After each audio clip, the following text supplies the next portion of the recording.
বিপ্লব মানে জীবন দেয়া বসে থাকা নয়, সে কোনদিন আসবে না রে করো যদি ভয়। বিপ্লব মানে জীবন দেয়া, সে কোনদিন আসবে না রে করো যদি ভয়। আসবে বিজয় রক্ত আর জীবনের বিনিময়, আসবে বিজয় রক্ত আর জীবনের বিনিময়। বিপ্লব মানে জীবন দেয়া বসে থাকা নয়, সে কোনদিন আসবে না করো যদি ভয়। ঠিক কিনা?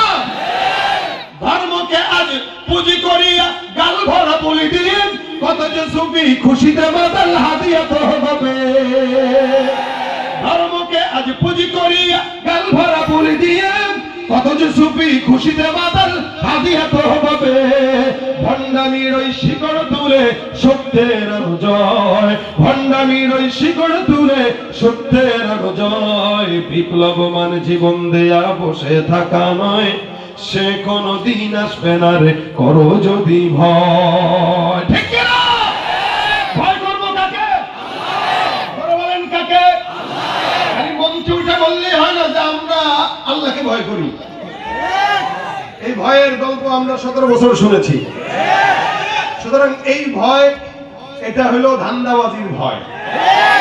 এই জন্য ভাই আমার দিল থেকে ভয় করার কথা আল্লাহ পাক বলেছেন, ইত্তাকুল্লাহ হাক্কা তুকাতি, ইত্তাকুল্লাহ হাক্কা তুকাতি। যেটার হক আদায় করলে হয় ওইটাই করো। আপনি বিবিরে মহব্বত করেন কিন্তু শাড়ি দেন না, বিবিরে মহব্বত করেন গোলাপ ফুল দেন না, বিবিরে মহব্বত করেন মাঝে মাঝে আই লাভ ইউ বলেন না। বিবি কইবো এটা মহব্বত না, এটা হলো ভণ্ডামি। যেই স্বামী বিবিরে ভালোবাসার কথা বলে না ও পরকিয়া করে। এটা আমি বুঝি, এটা আমি বিশ্বাস করি। যে স্বামী তার বউরে এই কথাটা বলতে পারে না যে তোমার আমি ভালোবাসি, বুঝবেন ও আরেকজনের বউরে এই কথা বলে, নিজের বউরে বলতে মন চায় না। আমাদের সমাজে পরকীয়া আছে না এখন? আছে না? কোন সেইটা? একসময় যুবকদেরকে বলতাম ভাই প্রেম প্রীতি করেন না, এখন বুড়াদেরকে বলা দরকার এই খবরদার পরকীয়া করিস না। আরো রমজান আসছে, ঈদ আসবে সামনে, দেখবেন সব মানিকগঞ্জের মা বোনরা খালি মার্কেটে ঘুরে। মানিকগঞ্জের কথা কইলাম আর কি, সারা ঢাকা শহর বাংলাদেশের অবস্থা এক। কারণ স্বামী কিনে দিলে এটা পছন্দ হয় না বউ, স্বামী কিনে দিলে তোমার রুচিতে কুত্তায় হাঁকছে, কি কালার দিছে ওইটা, এটা কোন কালার দিলে, এটা আজীব হাল। অথচ আমাদের মা খালাদেরকে কোনোদিন মার্কেট কি এটা বুঝাইতে পারে না আমাদের বাবারা, যেটা দিছে ওইটাই করছে, তেনা দেখ ছিড়া দেখ নাকি। আর এখন স্বামী কিনে দিলে কয় বুঝেন না, আপনি কাপড় বুঝেন না। আর মার্কেট ওরা অপেক্ষায় থাকে ভাবির, পাশের বাড়ির ভাবির অপেক্ষায় মার্কেটের শাড়ি বলা থাকে। গেছে তো গায়ে আল্লাহ ভাবি আসছে, চা দে চা দে। ভাবি আপনার জন্য 12,000 টাকা রাখি, কিন্তু আপনার জন্য 2,500 টাকা। এই শাড়ির দাম আছে মনে করেন 800 টাকা, 12,000 টাকা, কিন্তু আপনার জন্য 2,500 টাকা। এই ভাবি না চা দে, চা দিয়া শুরু হয় বিছানায় যায় শেষ হয়। কথা বলেন ঠিক কিনা? এই হলো হাল চলতেছে। রমজানে আপনারা আপনাদের বউদেরকে বেশি বেশি মার্কেটে পাঠাবেন, সব হবে। হ্যাঁ, আপনারা 1000 বার না চাইলেও আপনাদের বিবিরা যাবে, কেন আপনারা বিয়ে করছেন সুন্দর দেখা, নেক দেখা না, আমল দেখা না। এই জন্য আপনাদের এই হাল হয়। আল্লাহ পাক এই এলাকার সব নারীদেরকে নেককার বানায় দেখ, দিনদার বানায় দেখ। তো ভাইরা আমার, বিবিকে ভয়, বিবিকে ভালোবাসলে ভালোবাসার মতো বাসা লাগে। একটু একটু যদি কমতি দেন বিবিরা সন্তুষ্ট হয় না, আমার স্বামী মনে হয় কি না কি করে, সন্দেহ হয়। দুনিয়ার মানুষের ব্যাপারে যদি স্বাভাবিক এতটুকু ফর্মালিটি রক্ষা না করলে বিবি কষ্ট পায়, ছেলে কষ্ট পায়, মা বাবা কষ্ট পায়, তো সেখানে আল্লাহ পাকের মহাব্বতে আপনি আল্লাহরে করেন, ভয় করেন বলছেন, কিন্তু আপনি আল্লাহকে যে ভয় করেন এটা বুঝাইলেন না। তাহলে আল্লাহ পাকও তো আপনাকে বলবে যে তুই কিন্তু ভয় করস, মুখে বলস, কাজে করস না। এই জন্য আল্লাহ বলছেন হ্যাঁ মুমিন, তোমরা আল্লাহকে ভয় করো, করার মতো করো। যে ভয় করলে করার মতো হয় ওইটা করো, যে ভালোবাসলে বাসার মতো হয় ওইটা বাসো। মুমিনদেরকে আল্লাহ পাক ভয় করার কথা কেন বললেন? কারণ মুমিন আর মুত্তাকি এক না। আল্লাহ মুমিনদের জন্য জান্নাত রাখছেন এটা বলেন নাই, কিন্তু মুত্তাকিদের জন্য জান্নাত রেখেছেন এটা বলছেন। وسارعوا إلى مغفرة من ربكم وجنة عرضها السماوات والأرض أعدت للمتقين আল্লাহ বলেন এই তোমরা আল্লাহ পাকের দয়ার পিছনে ছুটো আর এমন জান্নাতের পিছনে ছুটো যেই জান্নাতের প্রশস্ততা আসমান আর জমিনের সমান কি সমান আসমান আর জমিনের সমান আর ওই জান্নাতটা আমি কার জন্য রেখেছি মুত্তাকিদের জন্য রেখেছি সুবহানাল্লাহ তার মানে ঈমানদার আর মুত্তাকি এক না ঈমানদারকে যে আল্লাহকে না দেখে বিশ্বাস করেছে আমিও বিশ্বাস করি আপনারাও করেন ইহুদিরাও করে নাসারাও করে এরাও বিশ্বাস করে কিন্তু আপনার আমার বিশ্বাস আর তাদের বিশ্বাসে পার্থক্য আছে না নাই আল্লাহ বলেন وقالت اليهود عزير ابن الله وقالت النصارى المسيح ابن الله ইহুদিরাও বিশ্বাস করে নাসারাও বিশ্বাস করে মুমিনরাও বিশ্বাস করে এখানে আমি মুমিন আপনি মুমিন আমিও বিশ্বাস করি আল্লাহ একজন আছে আপনিও বিশ্বাস করেন আল্লাহ একজন আছে এটা দেখে বিশ্বাস করি নাকি না দেখে বিশ্বাস করি না দেখে আল্লাযীনা ইউমিনুনা বিল গায়ব অদৃশ্যের প্রতি বিশ্বাস করার নাম হলো মুমিন যারা আল্লাহকে দেখে না আল্লাহকে দেখাও নাই নবীকেও দেখে নাই জান্নাত দেখে নাই জাহান্নাম দেখে নাই এই সমস্ত বান্দারা না দেখে বিশ্বাস করে এটার নাম হলো ঈমানদার আমি আপনিও বিশ্বাস করি ইহুদিরাও বিশ্বাস করে আমার আল্লাহ পাক ডাক দিয়ে বলেন ওয়াকালাতিল ইয়াহুদু উযাইর ইবনুল্লাহ ইহুদিরাও বিশ্বাস করে আল্লাহ আছে কিন্তু তাদের বিশ্বাসের মধ্যে পার্থক্য কোন জায়গায় তারা আল্লাহকেও মানে তবে আবার এই কথাও বলে উযাইর আলাইহিস সালাতু ওয়াস সালাম নামে একজন নবী ছিলেন ইহুদিরা বলে উযাইর হলো আল্লাহ পাক রব্বুল আলামিনের সন্তান নাউযুবিল্লাহি মিন যালিক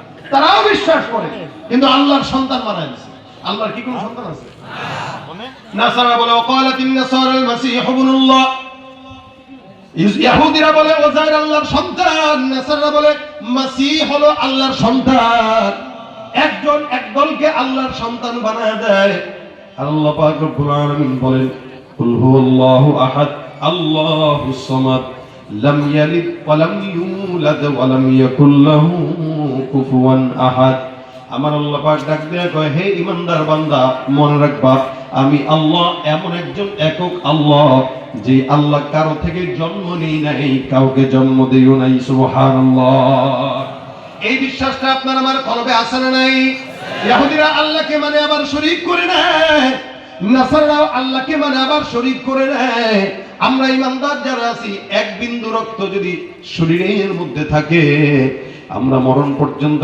একটা কথা বলবো লা ইলাহা ইল্লাল্লাহ এটাই হলো আমাদের ঈমান তাদের মধ্যে আমাদের মধ্যে পার্থক্য এ মুসলমান এই কারণে আল্লাহ পাক ডাক দেয় হে মুমিনের দল মুত্তাকি হও একজন বান্দা কখন মুত্তাকি হয় তিনটা গুণ যখন বান্দার মধ্যে থাকে ওই বান্দাটা মুত্তাকি হয়ে যায় এই বান্দাটা ঈমানদার হয়ে যায় এক নাম্বার ঈমানদারদের গুণ থাকবে তাসদীক বিল জিনান ঈমানদার তার অন্তর দিয়ে বিশ্বাস করবে আল্লাহ একজন আছে এই বিশ্বাসের নাম হলো ঈমান অন্তর দিয়ে বিশ্বাস করবে আর দুই নাম্বার জবান দিয়ে স্বীকার করবে ইকরার বিল লিসান জবান দিয়ে স্বীকারোক্তি করে পড়বে লা ইলাহা ইল্লাল্লাহ এই স্বীকারোক্তি যদি না দেয় কোনো বান্দাকে মুমিন বলা যায় না যার কারণে আমরাও তো জন্মের পরে কানের ভিতরে স্বীকারোক্তির আওয়াজ শুনেছি এবং জবান দিয়েও পড়েছি যখন কথা শিখেছি প্রত্যেকটা ঈমানদার বান্দা স্বীকারোক্তি দিবে লা ইলাহা ইল্লাল্লাহ আবু তালেব আমার পয়গম্বরকে এত মহব্বত করতেন মহব্বত করার কারণে আল্লাহর নবীকে সব জায়গায় পয়গম্বরকে সহযোগিতা করতেন আমার নবী যখন সাকরাতুল মাউতে আবু তালেব যায় তখন আল্লাহর নবী আবু তালেবের কানে কানে ডাক দেয়া কয় চাচা একটা বারের জন্য জবানটা খুলে পড়েন লা ইলাহা ইল্লাল্লাহ আমি আল্লাহর দরবারে আপনার জন্য নাজাতের ফয়সালা করে জান্নাতের ব্যবস্থা করে দিব আবু তালেব ডাক দেয়া বলে মুহাম্মদ তুমি আমাকে নাজাতের ফয়সালার কথা শোনাও আমি বিশ্বাস করি তুমি সত্য নবী তোমার আল্লাহ সত্য তোমারও সত্য সত্যতা স্বীকার করি কিন্তু জবান দিয়ে কোনোদিন স্বীকারোক্তি দিতে পারবো না আমি যদি এই মুহূর্তে তোমার কানে কানে আল্লাহর কালেমা পাঠ করি, তোমাকে স্বীকারোক্তি দিয়ে দেই, আমার ইন্তেকালের পর সব বান্দারা আমাকে লানত করবে, আমাকে গালিগালাজ করবে। আমি এই মরণের আগে স্বীকারোক্তি দেওয়ার কারণে আমি সারা জিন্দেগি আমার বংশের কাছে খারাপ হতে চাই না। আবু তালেব এতটুকু স্বীকারোক্তি করে নাই, যার কারণে সারা জিন্দেগি জাহান্নাম। অথচ রাসূলকে কতটা সহযোগিতা করছেন এটা তোমরা জানো। আবু তালেব বলতে স্পষ্ট, আমি বেঁচে থাকা অবস্থায় একটা ফুলের টোটাল ভাতিজা মুহাম্মদের গায়ে আমি রাখতে দিব না। কতটুকু মহব্বত থাকলে এটা করে। কিন্তু স্বীকারোক্তি করে নাই, লা ইলাহা ইল্লাল্লাহর আওয়াজ দেয় নাই। এই আওয়াজটাই তো সবচেয়ে বড় আওয়াজ। এই কারণে আমার নবী বলেন, ইয়া আইয়ুহান নাস কুলু লা ইলাহা ইল্লাল্লাহ তুফলিহু। সফল কাম যদি কেউ হতে চায়, জবান দিয়ে স্বীকারোক্তি দিবে লা ইলাহা ইল্লাল্লাহ। এই ঈমানের 2 নম্বর শর্ত ইকরার বিল লিসান, জবান দিয়ে স্বীকার করবে। 3 নম্বর ঈমানের শর্ত যেটা, ওটা হলো আমল বিল আরকান। বাংলাদেশে আদমশুমারি হয়, মানুষ গণনা করা হয়, মুসলমান পার্সেন্টেজের দিক থেকে সবচাইতে বেশি। কিন্তু এই দেশে আমল শুমারি যদি হইতো, আল্লাহর কসম আমল শুমারিতে একটা বান্দাও আমলদার ধরা পড়তো না। দেখতেন 1 কোটির ভিতরে মাত্র 100 জন আমলদার পাওয়া গেছে। কিন্তু আদম শুমারিতে মুসলমানের সংখ্যা বেশি, আমল শুমারিতে যায় দেখেন। এজন্যই তো আমাদের দেশের ফজরের নামাজে লোক নাই, জুমার নামাজে লোক ভরা। আজকে আপনাদের এলাকায় জুমার নামাজে লোক হয়েছে না? 5তলা মসজিদ হয় যদি ভরে যায়, 4তলা মসজিদ ভরে যায়, আর 2তলা মসজিদ হলে ভরে তো রাস্তাঘাট ভরপুর হয়ে যায়। ফজরের নামাজের দিকে তাকাইলে মনে হয় দেশের সব নাস্তিক, আর জুমার নামাজের দিকে তাকাইলে মনে হয় দেশের সব ইমানদার আর নেককার। তার মানে আমাদের দেশের মানুষরা মনে করে ইমানদার হওয়ার জন্য জুমার নামাজটাই শর্ত। কথা বুঝেন নাই? মানে জুমা করছি মানে আমি মুসলমান, ইমানদার। এজন্য চোরও জুমার নামাজ পড়ে, যারা রাত্রেবেলা আপনার এলাকায় চুরি করে, ডাকাতি করে, এগুলো জুমার নামাজ আদায় করে। আরে ভাই, আমরা নামাজের গল্প অনেক শুনছি, 70 রাকাত তাহাজ্জুদের গল্প আমাদের কানে আসছে। তাই বলে কি ইমানদার? মাইকের সামনে বলছে ইসলাম আমরাও বুঝি, খালি হুজুরই বুঝে না। প্রতিদিন 70-80 রাকাত তাহাজ্জুদ পড়ি, বলছে আর কি, বলার কথা বলছে। চোরেও নামাজ পড়তে যায় মসজিদে, তবে জুতার নিয়ত থাকে। কি বলেন, ঠিক না? দাবি করলে ইমানদার হওয়া যায় না। অনেক মানুষ ইমানদার দাবি করে। রমজান আসলে দেখবেন আপনার পাশের গ্রামে, আপনার বাজারেই অনেক দোকান থাকবে, যেই দোকানে পর্দার সাথে সুন্দর করে ভিতরে সিগারেট আর রুটি কলা খাওয়া হয়। এগুলা ইমানদার না বেঈমান? তুমি রমজান এলে রাখো না রোজা, দিনকে করো আঘাত, পয়সা কড়ির নেই তো অভাব, দাও না তো যাকাত। তুমি রমজান এলে রাখো না রোজা, দিনকে করো আঘাত, পয়সা কড়ির নেই তো অভাব, দাও না তো যাকাত। তুমি ইমানদারির বড়াই করো, নেই তোমার ঈমান, তুমি ইমানদারির বড়াই করো, নেই তোমার ঈমান। তুমি কেমন মুসলমান, কেমন মুসলমান, তুমি কেমন মুসলমান? নামাজের সাথে নাই পরিচয়, মানো না কোরআন, নামাজের সাথে নাই পরিচয়, মানো না কোরআন। তুমি কেমন মুসলমান, কেমন মুসলমান? পিছনে ঘুমায়, কথা কয় না, ঘুমান। এই সিজনে মাহফিল এটাই শেষ, আর পাইবেন না। তা গাওয়ার জন্য যদি মন চায় গলা ছেড়ে গান, কেমন মুসলমান তুমি, তুমি নবীর উম্মত দাবি করো, সুন্নাহ মানো না, নবীর অপমানে তোমার হৃদয় কাঁদে না। তুমি নবীর উম্মত দাবি করো, সুন্নাহ মানো না, নবীর অপমানে তোমার হৃদয় কাঁদে না। তুমি বিজাতীয় সংস্কৃতিতে সপেছো পরাণ, তুমি বিজাতীয় সংস্কৃতিতে সপেছো পরাণ। তুমি তুমি কেমন মুসলমান, তুমি কেমন মুসলমান? তুমি সুদের টাকায় প্রাসাদ গড়ো, ঘুষ ছাড়ো না, দিন দুঃখী না খেয়ে মরে খবর রাখো না। তুমি সুদও খায়, ঘুষও খায়, আবার মুমিনে দাবি করে। আমরা তো ওই সংবাদ একটা দেখেছি, আপনারা দেখছেন কিনা জানি না, এক লোক ঘুষ খাইতেছে, আরেকজন পাশ থেকে বলতেছে ভাই গনে নেন সুন্নাত। ঘুষের টাকা গনে নেওয়া কারা কারা সুন্নাত মোতাবেক ঘুষ খান হাতটা তুলে দেখান। লেখা রাখে এই বাড়ি অমুক ব্যাংক কর্তৃক দায়বদ্ধ, তার মানে এটা সুদের বাড়ি নিশ্চিত। তা আপনি দায়বদ্ধ না লেখে আপনি লিখে রাখবেন ইহা একটি সুদের বিল্ডিং, মন চাইলে ভাড়া নেন নইলে ভাগেন, কি ঠিক না? না না, সুদ খায় না তো, এখন সুদের নাম পাল্টায় দিয়ে মুনাফা খায়। কি মনে করে মুনাফা আরবি নাম মনে হয় যায়, এজন্য আরবি নাম দিয়া খায়। ঘুষের টাকা খায়, নাম দিছে হাদিয়া, আর বউরে পিটায় হুন্ডা নিয়ে নাম দেয় গিফট। কথা কয় না, আছে না নাই? সুদের টাকায় প্রাসাদে গড়, ঘুষ ছাড়ো না, দিন দুঃখী না খেয়ে মরে খবর রাখো না, তুমি ঘুষ খেয়ে বিচার করো সাজিয়া প্রধান, তুমি ঘুষ খেয়ে বিচার করো সাজিয়া প্রধান, তুমি কেমন মুসলমান না খৌফে খুদা দিল মে হে না গैरत ईमान, कैसे मुसलमान है तुम कैसे मुसलमान। ঠিক কি না? মুসলমানের যদি আত্মমর্যাদাবোধ থাকতো তাহলে মুসলমান নাম দিয়া অকাম করতে পারতো না। আত্মমর্যাদাবোধ নাই বলেই চুরি চামারি সন্ত্রাসী দুর্নীতি যা আছে করে। রাসূল বলেন যে লজ্জা নাই ও তো কুকুরের চাইতেও খারাপ। কেন? ইদা লাম তাস্তাহি ফাসনা মা শিতা, বাস কর, মন চাইলে কর যা। এজন্য আল্লাহ পাক কখনো কখনো মানুষকে দামি বানাইলেও কখনো বলেছেন এদের দাম কুকুরের চাইতেও খারাপ, এদের হাল কুকুরের চাইতেও। লাহুম কুলুবুল লা ইয়াফকাহুনা বিহা ওয়া লাহুম আ'ইনুন লা ইবসিরুনা বিহা ওয়া লাহুম আযানুন লা ইয়াসমাউনা বিহা উলাইকা কাল আনআম বাল হুম আদাল উলাইকা হুমুল গাফিলুন। কিছু মানুষ আছে যাদের কলব আছে কিন্তু বুঝে না। আল্লাহ পাক ডাক দেয়া বলে এমন এমন ইনসান যারা কলব থাকার পরেও বুঝে না, চক্ষু থাকার পরেও তারা দেখে না, কান থাকার পরেও শুনে না। তার মানে আসলে কি ধ্যান দা না, কানা না, কলব আছে কিন্তু বুঝে না। কি বুঝে না? রাজনীতি ঠিকই বুঝে, রাজনীতির নোংরামি বুঝে, কিন্তু স্বচ্ছতা বুঝে না। আরে রাজনীতি করার আগে স্বচ্ছতা দিয়া করেন, নোংরামি দিয়া মানুষ মাইরা বম ফুটায় রাজনীতি যারা করে এগুলো সব হলো হায়াওয়ানের চাইতেও খারাপ। এই কথা আল্লাহ বলেছেন। এদের কলম আছে কিন্তু ভালোটা বুঝে না, ইঞ্জিনিয়ারিং বুঝে, ডাক্তারি বুঝে, বাজার সদাই বুঝে, ব্যবসা বুঝে, কিন্তু কোরআন বুঝে না। লাহুম কুলুবুল লা ইয়াফকাহুনা বিহা, অন্তর দিয়া কোরআন বুঝে না, অন্তর দিয়া রাসূলের সুন্নাত বুঝে না। ওয়া লাহুম আ'ইউনুন লা ইবসিরুনা বিহা, চক্ষু আছে লেকিন দেখে না। কি দেখে না? আল্লাহর কোরআন দেখে না।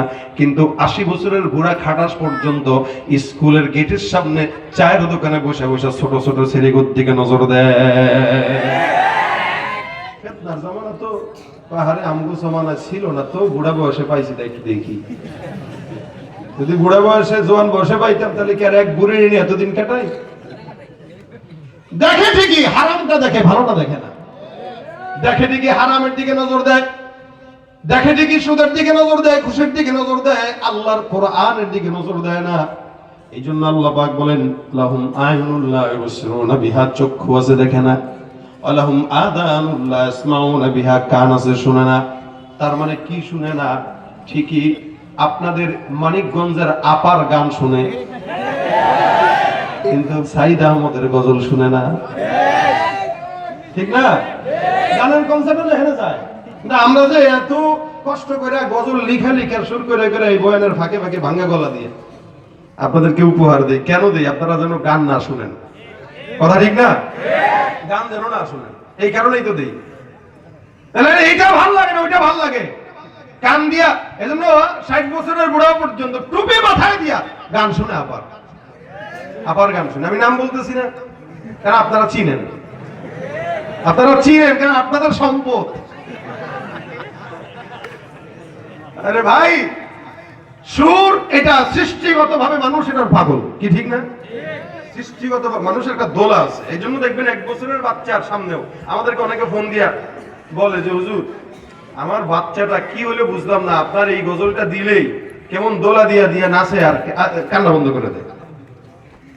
আপনাদের ঘরে অনেকের বাচ্চা আছে, দেখবেন কানবে, গজল দিবেন, আমাদের দেখবেন থেমে গেছে। আবার এরকম এরকম করে হাত না, আমার ঘরে আমার বাচ্চাই তো এরকম করছে। এরকম করে হাত নাড়া, আরে তাল বুঝে কেমনে? বলে ও সুর বুঝে। আল্লাহ পাক ফিতরাতি ভাবে বান্দাকে সুরের প্রতি একটা মহব্বত দিয়ে দিচ্ছে, টান দিয়ে দিচ্ছে।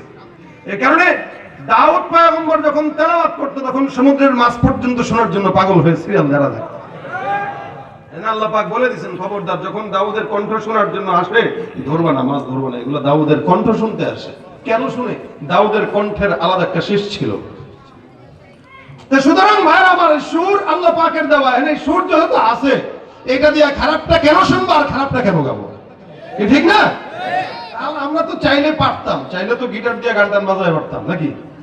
আল্লাহ তো চামড়াটা একটু সাদা দিছে, এবার সুরটা একটু ভালো দিছে, তো চাইলে ওইটা পারতাম। কিন্তু আল্লাহ পাকের রহমতে, আল্লাহ পাকের দয়ায়, আল্লাহ পাক আল্লাহ নিজের দ্বীনের কাজে আমাদেরকে খাদেম বানায় রাখছে। এই ওলামা একরামদেরকে আল্লাহ দ্বীনের খাদেম বানায় রাখছেন। দেখেন, এরা এক একটা মাদ্রাসা পরিচালনা করে, বেতন দেয় ৮,০০০ টাকা, ১০,০০০ টাকা, তাও ৩-৪ মাস বাকি। এরপরেও কোনো ইমাম সাহেব চাইলে যদি রিক্সা চালাইতো, মোটামুটি মাস শেষে ৩০,০০০ টাকা পাইতো। কিন্তু মাদ্রাসা বাদ দিয়ে রিক্সা চালাইতে যায় না। কেন যায় না? দ্বীনের মহব্বতে যায় না। সুতরাং আল্লাহ পাক বলেন, এমনি মানুষ হওয়া যায় না। কলব থাকবে, বুঝবা না, কান থাকবে, শুনবা না, দিল থাকবে, বুঝবা না, আর নজর থাকবে, দেখবা না। আল্লাহ পাক বলেন, উলাইকা কাল আনআম। দেখা যায় সুন্দর, দেখা যায় এলাকার নেতা, দেখা যায় এলাকার অমুক ব্যবসায়ী, শিল্পপতি, কিন্তু আল্লাহ বলেন উলাইকা কাল আনআম। এটার ভিতরে, কুকুরের ভিতরে কোনো পার্থক্য নাই। কেমনে? কুকুরেও অন্তর দিয়ে ভালো মন্দ বুঝে না। কুকুরেরও চোখ আছে কিন্তু দেখে না। ছাগলের, গরুর চোখ আছে কিন্তু রাস্তা দিয়ে ছেড়ে দিবেন, ও রাস্তা বাদ দিয়ে খেতের মাঝখান দিয়ে হাঁটবে। চোখ তো আছে, তো দেখলো না যে ও দেখছে ঠিকই, কিন্তু ওর বোঝার ক্ষমতা নাই। আর চোখ দিয়া দেখলেও ভালোটা দেখার ক্ষমতা নাই। আবার কি, ওর কান আছে কিন্তু ওরা যদি বলেন, এই কানটা ধরে বলেন, খবরদার পাশের বাড়ির ভাবির অথবা পাশের বাড়ির ভাইয়ের ক্ষেতের ভিতরে খবরদার মুখ দিবি না, ও কি শুনবে আপনার কথা?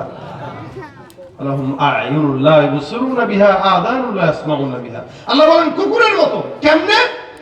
ওই লোকটা, যে লোকটা তার অন্তর দিয়ে কোরআন বুঝে না, কোরআন দেখে না, কোরআন পড়ে না, কোরআন শুনে না, ও আর এই কুকুর একই সমান, কোনো পার্থক্য নাই। বরং কুকুরের চাইতেও কখনো কখনো খারাপ। কেমনে খারাপ? একটা মানুষ কুকুরের চেয়ে কিভাবে খারাপ হয়? এলাকার ভিতরে দোকান আছে, চাঁদাবাজি হয় কি হয় না? আমাদের এক ভাই আছে, বাইতুল মোকাররমের ব্যবসায়ী, একদিন আমারে কয়, ভাই আগের চেয়ে বরকত এখন দ্বিগুণ বাড়ছে। আমি কেমনে বাড়ছে? কয় আগের আমলে আর কি, বুঝলেন, আগের আমলে প্রতিদিন চাঁদা দিতাম হইলো ১৫০ টাকা দোকানের, আর এখন আল্লাহর রহমতে দেই ৩০০ টাকা। কত দেয়? আমি কই ভাই তাহলে আপনার ইনকাম নিশ্চিত বাড়ছে, এই কারণে আপনি চাঁদাও বেশি দেন। না না, কি কোন মিয়া ইনকাম বাড়ছে? ইনকাম বেচা কিনাই তো নাই, কিন্তু ৩০০ টাকা ঠিকই দেওয়া লাগে। নেয় কে? কুকুর না মানুষ? ধরে বলেন কে নেয়? চাঁদাবাজি করে কেডা?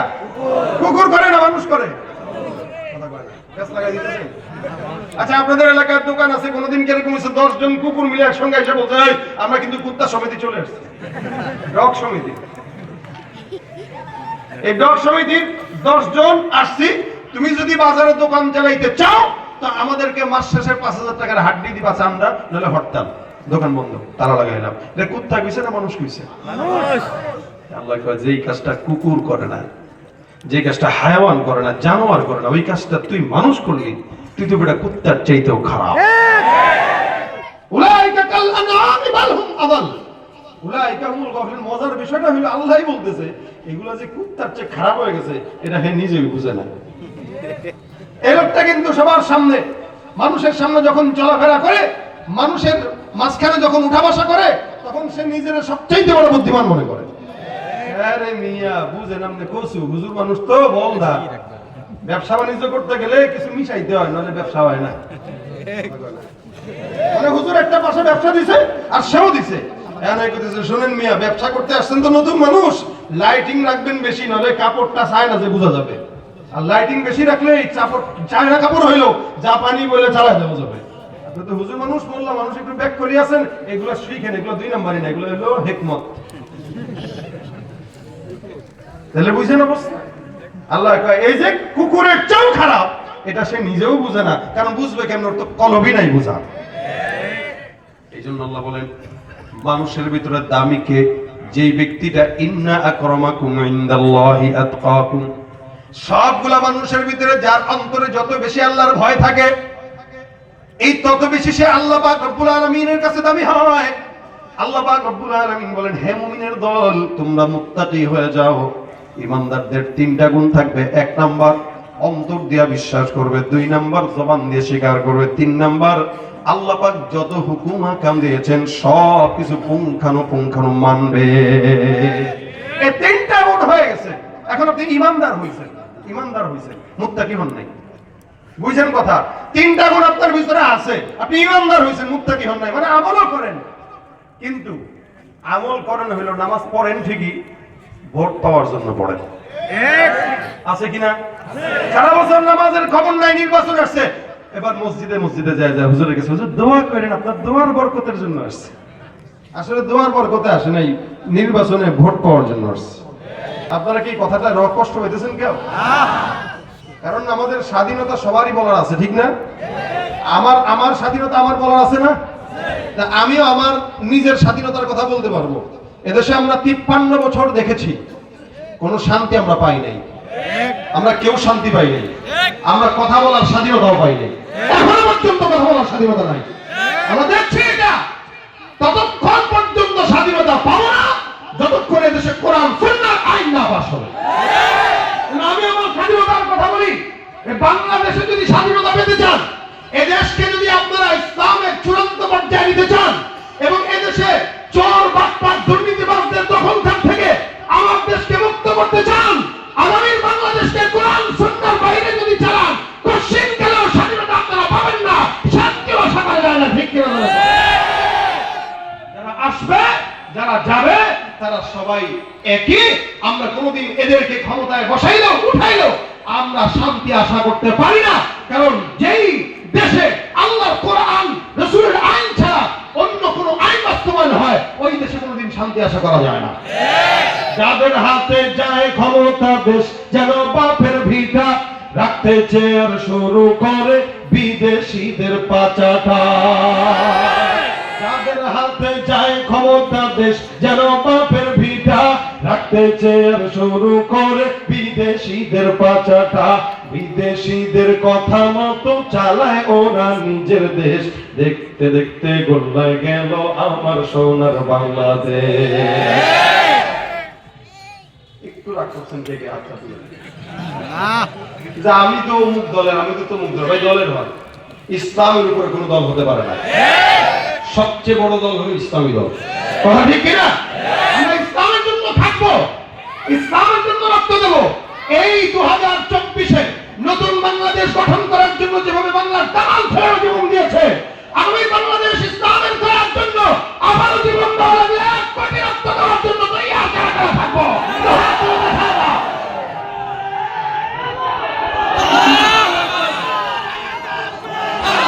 আল্লাহ পাক আমাদের দেশকে ইসলামের জন্য কবুল করুন, বলেন আমিন।